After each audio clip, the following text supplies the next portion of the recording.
안녕하세요. 책 읽는 아줌마, 엔다줌마입니다. 노년내과 의사가 알려주는 감속 노화 실천법. 정희원 작가님의 느리게 나이 드는 습관을 낭독해 보도록 하겠습니다. 책 속에서 기억하고 싶은 문장들 위주로 낭독해 보도록 할 텐데요. 귀한 깨달음과 배움의 시간이 되면 좋겠습니다. 낭독 시작하겠습니다. 생물학적 나이와 건강 수명. 어떻게 나이 드는지가 중요하다. 노화는 유전자와 환경이 시간의 흐름과 상호작용하여 세포, 조직, 기관, 개체에 일으키는 구조와 기능의 변화라고 설명했다. 이런 특성을 보면 노화는 일종의 속도 개념과도 같다. 그 속도가 생활습관 등의 요인에 의해 빨라지거나 느려지는 것이다. 생물학 연구에서 가속 노화, 역노화라는 개념이 있다.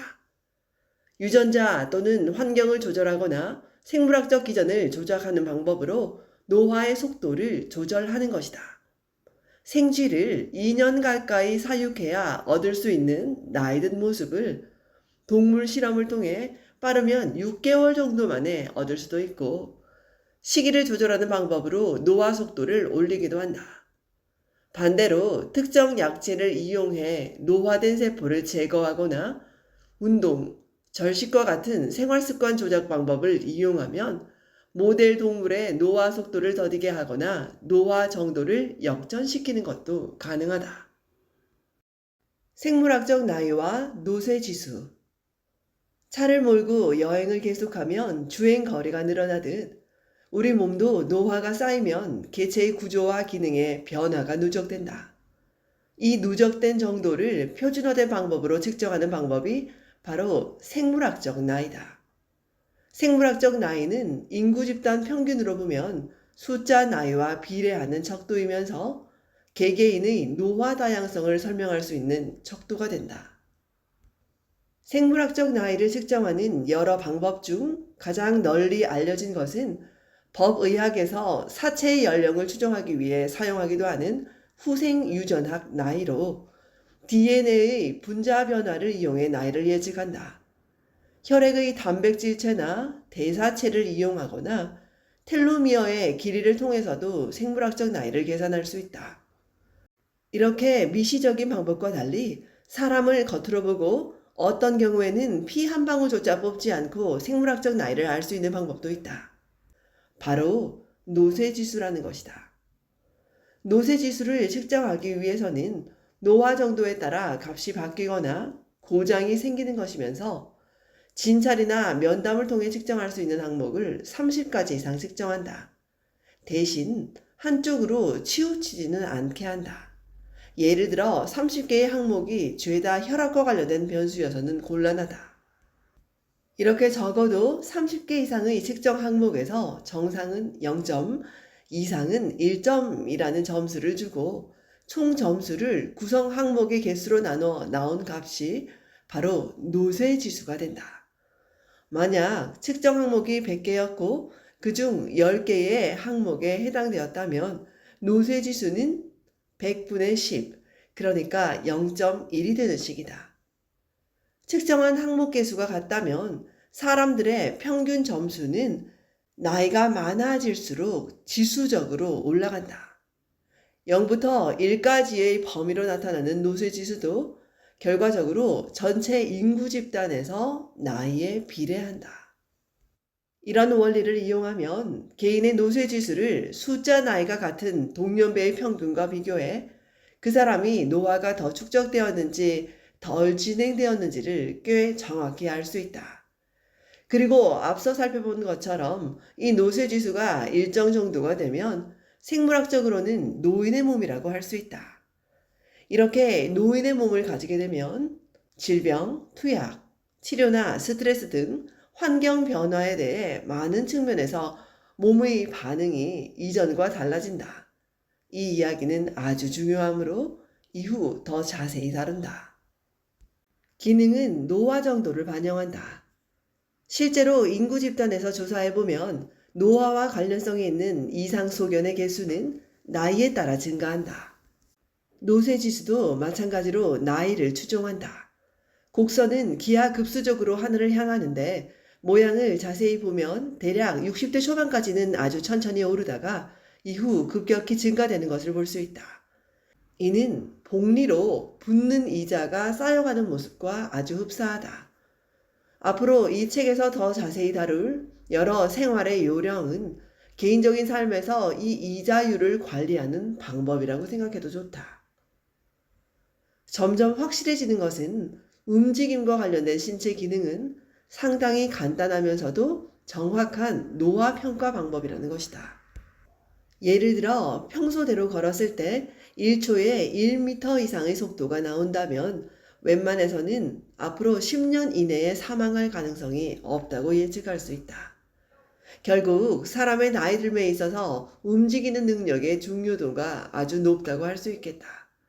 반대 방향의 명제도 성립하는데 사람마다 나타나는 신체 기능의 차이를 들여다보는 것만으로도 그 사람의 노화의 축적 정도, 다시 말하면 삶의 경로의 차이를 어느 정도 알아낼 수 있다. 노쇠는 삶의 방향을 결정한다. 노인의학자들이 노쇠의 진행에 따른 신체 활동 능력과 일상생활 수행 능력의 변화를 유심히 관찰하고 노쇠지수 항목을 연구해서 만든 점수표가 임상 노쇠 척도다. 이 표에 그림만 간략히 보더라도 노화라는 거대한 프레임에서 우리 몸이 어떻게 변화하는지 알 수 있다. 노년기에는 기능 상태, 즉 내재 역량이 삶의 방향을 결정하는데 그만큼 강력한 영향을 미친다. 이렇게 생각하면 그저 노쇠가 무섭다는 생각에 덜컥 겁이 날 수 있다. 하지만 노쇠 정도나 내재 역량은 어느 정도 선까지는 나빠진 다음에도 잘 설계된 프로그램을 통해 나아질 수가 있다. 수명보다 중요한 건강 수명. 노화가 연속적인 스펙트럼의 개념이라는 것을 이해하고 나면 대체 건강 수명이란 무엇인지에 대한 의문이 생긴다. 기대 수명이 통계적으로 해당 시점의 영세 아기가 앞으로 생존할 것으로 예상되는 기간을 이야기하는 것이라면 건강 수명은 기대 수명에서 건강 수명 손실을 뺀 개념적인 수치를 말한다. 질병이나 사고에 의해 발생한 수명 단축 연수와 장애 연수를 차감하는 것이다. 예를 들어 2019년을 기준으로 한국인의 기대 수명은 83.3년이며 WHO 계산 방법에 따른 건강 수명은 73.1세이다. 우리나라 사람들이 오래 살기만 하고 아프게 산다는 세간의 인식과는 달리 한국인의 건강 수명은 2000년 67.4세에서 2019년 73.1세로 약 5.7년 늘었다. 사실 건강 수명이 늘지 않고 있다는 세간의 자료는 WHO와 우리나라 통계청의 계산 방식 차이에서 비롯된다. 통계청 방식은 하나라도 질병을 앓고 있는 기간을 모두 건강하지 않은 상태로 간주하기 때문에 관리가 가능한 만성질환이라고 해도 발견하는 순간 건강 수명을 단축하는 인자로 적용한다. 예를 들어 고혈압이나 당뇨를 발견해 잘 관리하면 더 건강하게 살 수도 있는데 앓게 되는 순간 건강 수명은 끝이 난 것으로 계산된다. 조기에 만성질환을 찾아내서 관리하는 것이 오히려 노쇠나 장애를 예방할 방법인 만큼 통계청의 계산 방식에 따른 건강 수명 데이터만 놓고 사람들을 겁주는 것은 옳지 않다. 잘 나이 드는 것은 무엇일까? 현실적으로 질병과 노쇠는 장애를 가지고 오며 누군가의 돌봄이 필요한 삶을 사는 기간이 늘어나는 것을 의미한다. 이는 개인적, 사회적으로 지속 가능성이 떨어지고 비용이 많이 드는 일이다. 마음껏 먹고 즐기며 굵고 짧게 사는 것이 삶의 철학인 사람도 있지만 안타깝게도 대개 짧게 살지 못하고 질병과 장애 탓에 오랜 기간 주변 사람을 고생하게 만든다. 이렇게 생각하면 잘 나이 드는 것은 첫째로 젊어서부터 노화 속도를 적절히 늦추어 가면서 질병과 노쇠의 축적을 줄여 생물학적 의미에서 중년이 노년으로 이행하는 시점. 노인의 몸을 가지게 되는 시점을 뒤로 미루는 것을 의미한다. 둘째로, 노인의 몸이 된 다음에 질병과 노쇠에 잘 대응해서 피할 수 있는 장애나 사망을 예방하는 것이다. 여기에 하나를 더하자면 노쇠와 장애에 따라 삶의 마지막이 가까워진 시기에 불필요한 고통을 줄이는 것도 잘 나이 드는 것의 마지막 요소가 될 수 있겠다. 이 세 가지 잘 나이 드는 방법이 이 책의 큰 주제라 할 수 있는데, 우선 노년에 얽혀 있는 몸과 마음에 대해 한 걸음 더 들어가 보려 한다. 핵심 요약. 노화가 진행된 정도를 표준화된 방법으로 측정하는 방법을 생물학적 나이라고 한다. 대표적인 것이 노쇠지수인데, 건강 상태를 알 수 있는 요소를 30가지 이상 측정한 후 정상은 0점, 이상은 1점이라고 점수를 주고 총 점수를 구성 항목의 개수로 나눈다.